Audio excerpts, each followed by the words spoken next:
In the name of Allah, the most gracious, the most merciful, my dear brothers and sisters, my beloved friends in humanity, Assalamu alaikum. Today, I want to speak to you about a reality that every single one of us has faced. I want to speak about pain. I want to speak about the words that cut deep, the betrayals that shock us, and the people who, either intentionally or carelessly, caused our hearts to bleed. You know that feeling. You gave them your trust. You offered them your love. You were sincere in your dealings. And what did they do? They hurt you. They gossiped about you. They schemed against you. They turned their backs on you when you needed them most. But here is the miracle. Here is the testament to the light that Allah has placed inside you. They hurt you, but you didn't change. Subhanallah, let that sink in. The world tried to break you, it tried to pull you down, but you remained standing. You remained tall. I want to speak about pain. I want to speak about the words that cut deep, the betrayals that shock us, and the people who, either intentionally or carelessly, caused our hearts to bleed. You know that feeling. You gave them your trust. You offered them your love. You were sincere in your dealings. And what did they do? They hurt you. They gossiped about you. They schemed against you. They turned their backs on you when you needed them most. But here is the miracle. Here is the testament to the light that Allah has placed inside you. They hurt you, but you didn't change. Subhanallah. Let that sink in. The world tried to break you. It tried to pull you down, but you remained standing. You remained tall. Now let us talk about the first pillar of this victory. And that is the strength of restraint, the power of silence. When they said those harsh words, when they pierced your heart with their tongues, when they spread rumors about you and laughed behind your back, something inside you stirred. The natural human instinct screamed for retaliation. You wanted to respond. You wanted to give them a piece of your mind. You wanted to hurt them like they hurt you. You wanted to expose them, to humiliate them, to make them feel the same burning fire that they had ignited in your chest. And honestly, nobody would have blamed you. The world would have said, you have the right. They started it. Defend yourself. Give them a taste of their own medicine. But what did you do? You held your tongue. You swallowed your anger. You turned away. You walked out of that room with your dignity intact. Not because you were weak, not because you were afraid, but because you remembered something far greater than your ego.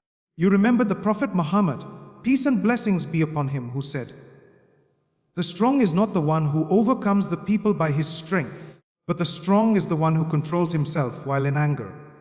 This is the definition of true strength that the world does not understand. The world thinks that power is in the fist, in the loud voice, in the sharp reply. But Islam teaches us that power is in the chest, in the heart that contains itself, in the tongue that remains silent even when it has every right to speak.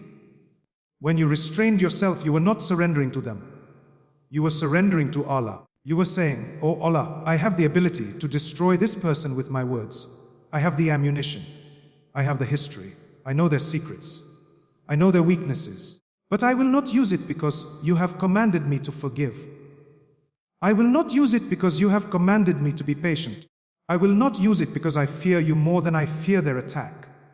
And in that moment, my dear brothers and sisters, you became a giant. You became someone who is untouchable. Why? Because the one who controls his anger controls the situation. The one who remains silent in the face of provocation is the one who has truly won. The other person may have thought they defeated you. They may have thought they broke you. But when you walked away, without saying a single word in retaliation, you left them confused. You left them wondering. You left them powerless because they realized that their words had no effect on your soul. That restraint, that beautiful silence, is not a sign of weakness. It is a sign of immense faith. It is a sign that you trust Allah so completely that you do not need to defend yourself. You know that Allah is your defender. You know that Allah is your protector. You know that the one who sees everything, the one who heard every word they said, the one who witnessed every tear you cried in private, he is sufficient for you.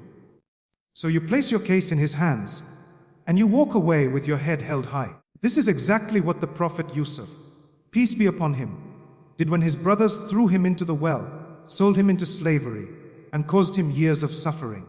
When he finally had the power, when he was the ruler of Egypt, and they stood before him helpless, he did not take revenge. He did not humiliate them. He did not remind them of their crimes. He said, "No blame will there be upon you today. May Allah forgive you." That is restraint. That is the power of silence. He had every right to punish them, but he chose forgiveness because he understood that true victory is not in revenge. True victory is in maintaining your dignity and trusting the divine plan. Let me tell you something profound. When you restrain yourself, you are doing something that the angels themselves admire. The Prophet told us that when a person controls his anger, Allah commands the angels to stop writing his sins, instead begins writing his rewards. Can you imagine that? At the very moment when you feel the heat of rage, at the very moment when your blood is boiling, instead of falling into sin, you rise into reward. Every second that you hold your tongue, every breath that you take without lashing out, you are earning something that no human can give you. You are earning the pleasure of Allah. And that, my dear ones, is worth more than the entire world and everything in it. They hurt you, but you didn't change. You didn't become like them. You didn't stoop to their level. You remained dignified. You remained noble. You remained a believer. And in doing so, you prove that your character is not a reflection of their treatment of you. Your character is a reflection of your relationship with Allah. So I say to you today, if you are going through pain, if someone has wronged you, if your heart is heavy with the weight of their injustice, remember this one thing: the most powerful response is silence.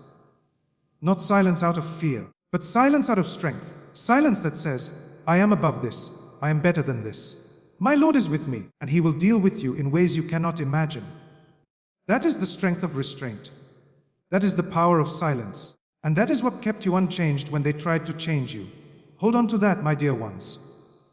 Hold on to that, and you will never lose.